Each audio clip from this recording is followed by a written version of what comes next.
ایک نیک لڑکی جو حافظ قرآن تھی، لوگوں کے کپڑے سلائی کر کے گزر بسر کرتی تھی۔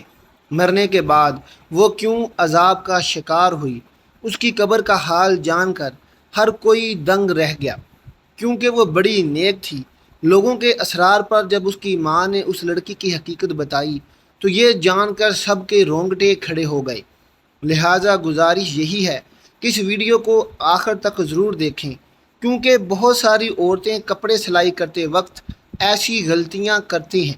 آج کی کہانی بڑی ہی سبق آموز اور خاص کر ان عورتوں اور مردوں کے لیے ہے جو سلائی کڑھائی جیسا کام کرتے ہیں، کیونکہ انجانے میں وہ ایسا گناہ کر جاتے ہیں جس کی وجہ سے انہیں بہت سخت عذاب کا سامنا کرنا پڑ سکتا ہے۔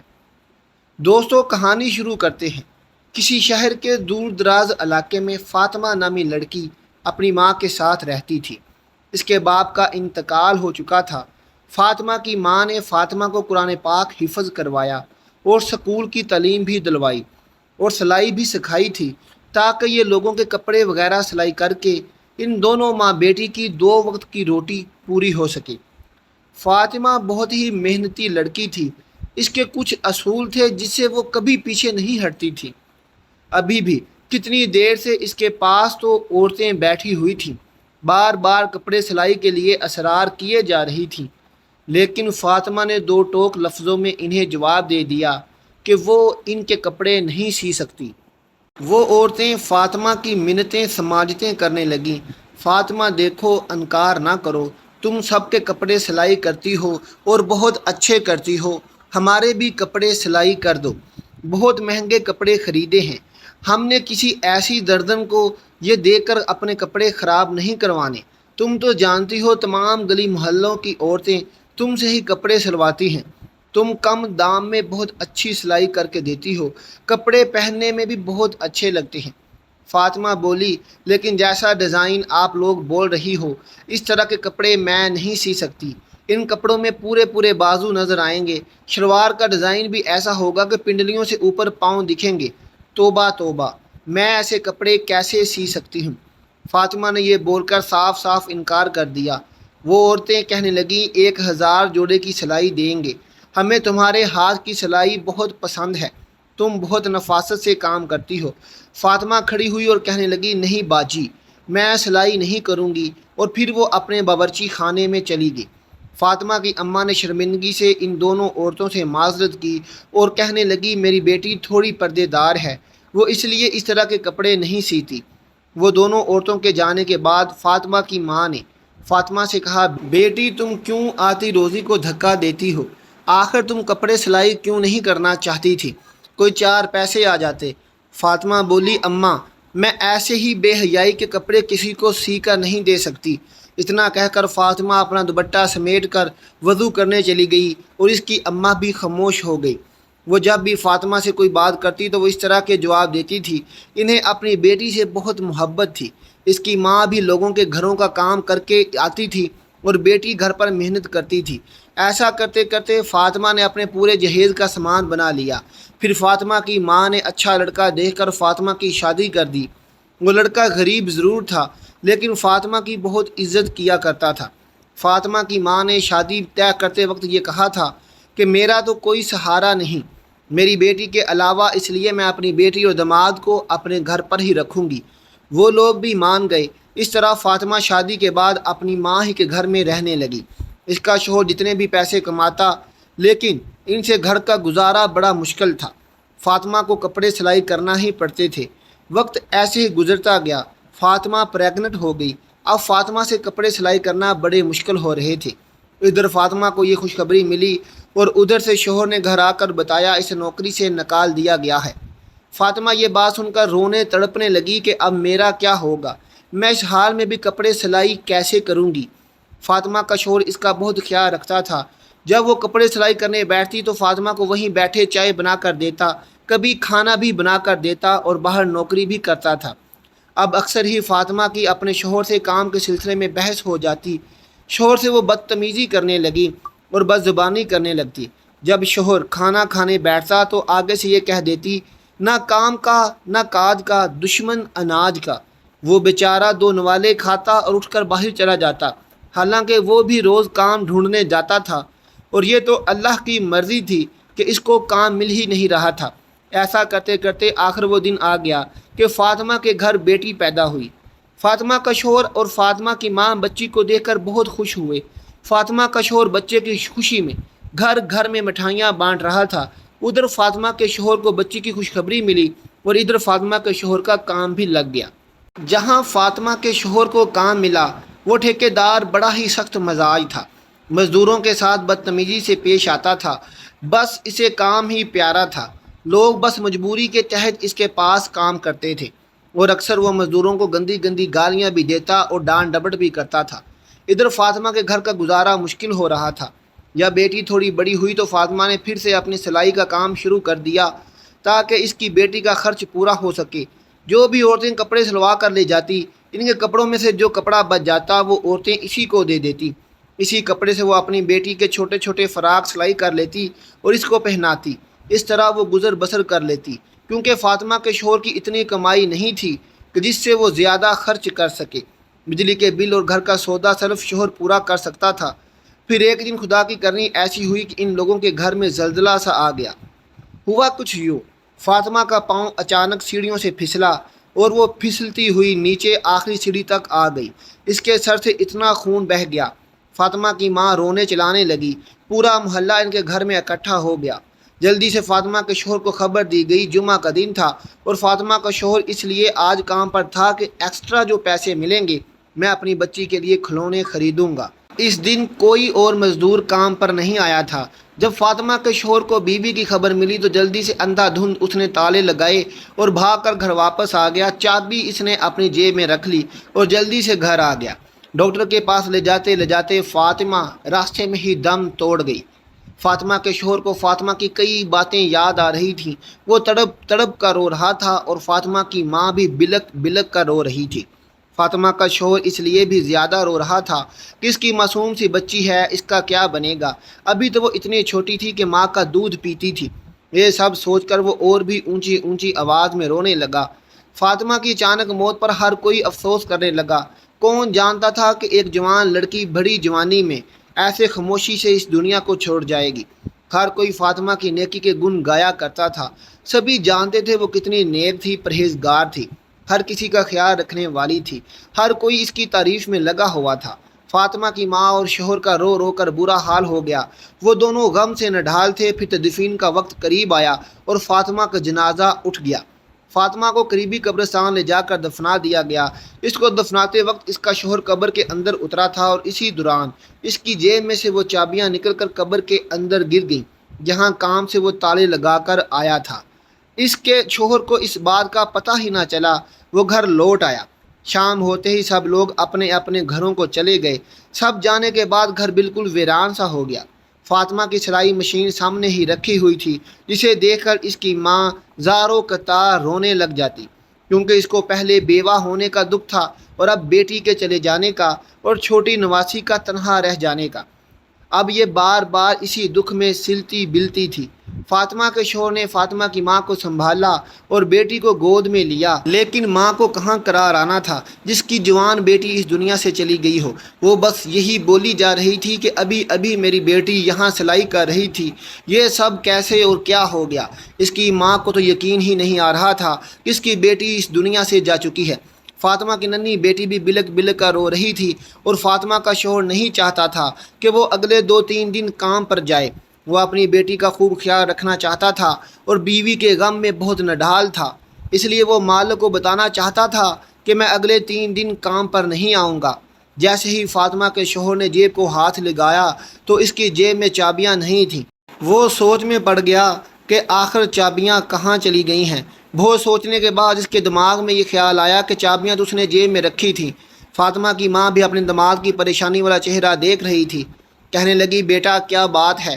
تب ارسلان نے اپنی ساس کو بتایا، ماں جی میری جیب میں چابیاں تھیں، وہ پتہ نہیں کہاں گر گئیں، پتہ نہیں مسجد میں گر گئیں یا قبرستان میں گر گئیں۔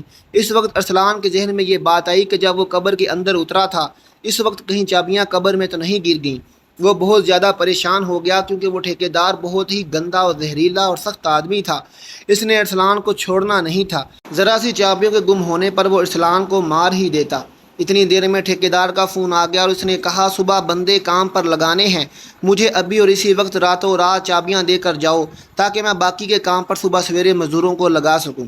اتنی بات سن کر ارسلان کا حلق خشک ہو گیا۔ وہ یہ بھی نہ کہہ سکا کہ چابیاں کہیں گم ہو گئی ہیں۔ اس نے بس اتنا ہی کہا کہ میں آپ کو چابیاں سویرے پہنچا دوں گا۔ اب اسے راتوں رات میں چابیاں تلاش کرنی تھیں۔ بہت سوچ بچار کرنے کے بعد اس نے قبرستان کا رخ کیا۔ رات کے 12 بج رہے تھے اور فاطمہ کی بیٹی ابھی نانی کے پاس سو رہی تھی۔ فاطمہ کا شوہر رات کے 12 بجے ہی قبرستان کی طرف جانے لگا۔ اس کا دل گھبراہٹ کا شکار تھا۔ وہ بہت زیادہ پریشان تھا کیونکہ وہ اس سے پہلے اتنی رات کو قبرستان نہیں آیا تھا۔ یہ قبرستان گاؤں سے کچھ دور واقع تھا۔ اسے بالکل بھی سمجھ نہیں آ رہا تھا کہ وہ کیا کرے، لیکن یہ بھی مجبوری تھی۔ وہ قیمتی چابیاں تھیں، اس نے اپنی لاپرواہی سے گم کر دی تھیں اور چابیوں کو تلاش کرتے کرتے وہ رات کے 12 بجے قبرستان پہنچ گیا تھا۔ ایک عجیب سی موت کی وحشت تھی۔ فاطمہ کے شوہر ارسلان کا دل بیٹھنے لگا۔ شام کو ہی اس نے اپنی بیوی کو جس قبر میں دفن کیا تھا وہ اس کے قریب پہنچ گیا۔ پھر اس نے پیروں کی طرف سے کھدائی شروع کر دی۔ اس کا مقصد اپنی چابیوں کا حصول تھا۔ ابھی اس نے تھوڑا ہی حصہ کھودا تھا کہ گھورکن وہاں پہنچ گیا اور غصے سے کہنے لگا، یہ تم کیا کر رہے ہو؟ کیا تم کوئی کفن چور ہو؟ فاطمہ کے شوہر نے گھبرا کر ٹارچ اپنے چہرے کی طرف کیا تو گھورکن کہنے لگا، تم تو وہی ہونا جس کی بیوی کو شام میں یہاں دفن کیا گیا ہے۔ فاطمہ کا شوہر گھبرا کر کہنے لگا، ہاں، میں شام کو اپنی بیوی کو یہاں دفنانے آیا تھا، لیکن بیوی کو دفناتے ہوئے میری قیمتی چابیاں جیب سے قبر میں گر گئی ہیں اور وہ چابیاں میرے لیے بہت ضروری ہیں۔ براہ کرم آپ ہی میری مدد کر دو۔ یہ سننا تھا کہ وہ آدمی جو گورکن تھا فاطمہ کے شوہر کی مدد کرنے لگا۔ دونوں نے مل کر بہت جلدی اچھی خاصی قبر کھود ڈالی۔ فاطمہ کا شوہر کا ڈر بھی ختم ہو چکا تھا اور چابی ملنے کی امید بھی جاگ گئی تھی۔ کچھ ہی دیر کے بعد قبر پوری طرح کھل چکی تھی۔ جب فاطمہ کے شوہر نے قبر کے اندر کا منظر دیکھا تو اس کے شوہر کے ہوش اڑ گئے۔ گورکن نے دوبارہ سے جلدی جلدی قبر میں مٹی ڈالنا شروع کر دی۔ اس کے بھی پسینے چھوٹ رہے تھے۔ وہ کہنے لگا، تمہاری بیوی کیسی عورت تھی جو اس کی قبر میں ایسا عذاب ہو رہا ہے؟ فاطمہ کے شوہر کو تو خود بھی یقین نہیں آ رہا تھا۔ جو کچھ اس نے دیکھا وہ سچ میں کیا اس کی بیوی کے ساتھ ہی ہو رہا تھا؟ فاطمہ تو بہت اچھی اور نیک نیت لڑکی تھی، ہر کوئی اعتراف کرتا تھا۔ اس نے تو کبھی کوئی ایسا گناہ نہیں کیا تھا جس کی وجہ سے اس کا یہ حال ہوا۔ وہ پریشانی سے تڑپنے لگا، میری بیوی نے ایسا کون سا گناہ کیا؟ اتنی بڑی سزا اس کو مل رہی ہے۔ گورکن نے کہا، تم چابیوں کا کوئی اور انتظام کر لو، قبر میں چابیاں ڈھونڈنا بہت مشکل ہے، اور تم نے خود ہی دیکھا نا کہ اس کا یہ عذاب ختم نہیں ہو رہا اور وہ کس حال میں ہے۔ اس کی طرف سے توبہ استغفار کرو، اور اگر کوئی گناہ ایسا ہے جو اس نے اپنی زندگی میں کیا ہے تو اس کے بارے میں پتہ لگاؤ تاکہ اس کی مغفرت ہو سکے۔ ارسلان روتے روتے اپنے گھر واپس پہنچا۔ فاطمہ کی ماں نے اسے دیکھا تو کہنے لگی، تم اتنی رات تک کہاں تھے؟ میں کب سے تمہارے لیے پریشان تھی۔ وہ فاطمہ کی ماں کے قدموں میں بیٹھ گیا، کہنے لگا، اماں، میرا چین سکون سب لٹ گیا ہے اور ابھی بری طرح وہ کانپ رہا تھا۔ فاطمہ کی ماں گھبرا کر پوچھنے لگی، بیٹا بتاؤ تو صحیح کہ ماجرا کیا ہے؟ اتنی رات تک کہاں تھے؟ ارسلان نے بتایا، وہ چابیوں کی تلاش میں قبرستان گیا تھا، لیکن وہاں جا کر تو جو منظر میں نے دیکھا، اس کے بعد شاید ہی میں ساری زندگی سکون کا سانس لے سکوں۔ فاطمہ کی ماں بھی ڈر گئی اور کہنے لگی، پہیلیاں نہ بھجاؤ، ارسلان بتاؤ تو صحیح کیا ہوا ہے؟ اور پھر ارسلان نے روتے ہوئے بتایا کہ جب فاطمہ کی قبر کھودی گئی تاکہ چابیوں کو تلاش کر سکوں، میرے ہوش اڑ گئے۔ اماں، فاطمہ جیسی نیک عورت کو اتنا سخت عذاب ہو رہا تھا، میں آپ کو بتا ہی نہیں سکتا۔ فاطمہ کے ہونٹوں پر آگ جل رہی تھی اور وہ بری طرح چیخیں مار رہی تھی۔ میں نے آگ بجھانے کی کوشش کی تو مجھے اس کے سیاہ ہونٹ نظر آئے جو بہت بڑے ہو چکے تھے، جیسے وہ لٹک گئے ہوں، جبکہ باقی کا جسم سلامت تھا۔ تھوڑی دیر کے لیے آگ بجھی اور پھر دوبارہ بھڑک اٹھی۔ پہلے تو میں سمجھ نہیں سکا کہ یہ کیا ہے، پھر مجھے گھورکن نے بتایا کہ یہ عذاب الہی ہے اور صرف اس کے ہونٹوں کو جلا رہا ہے۔ وہ روتے ہوئے کہنے لگا، اماں، سمجھ نہیں آتی کہ اس کے ہونٹوں پر آگ کیوں لگی تھی۔ وہ تو ان ہونٹوں سے ہر وقت اللہ کا ذکر بیان کرتی تھی اور اس نے کبھی کسی کے ہونٹوں سے برائی نہیں کی تھی، اور وہ اچھی عورت تھی۔ فاطمہ کی ماں اس کا شوہر ایسے ہی ساری رات روتے ہوئے اللہ تعالیٰ سے فاطمہ کی مغفرت کے لیے دعائیں مانگنے لگے۔ فجر کی اذان ہوئی تو فاطمہ کی ماں کہنے لگی، مسجد کے امام صاحب کو خاموشی سے ساری باتیں بتاؤ اور پتہ کرو کہ کیا معاملہ ہے۔ میری بیٹی کے ساتھ ایسا کیوں ہو رہا ہے؟ کیا اس سے کوئی غلطی ہوئی ہے؟ امام صاحب بہت ہی نیک اور پہنچے ہوئے انسان تھے، یقیناً وہ ہماری ضرور مدد کریں گے۔ ارسلان کو بھی یہ بات مناسب لگی، اس مسئلے کا اگر کوئی حل بتا سکتا تھا تو وہ امام صاحب ہی تھے۔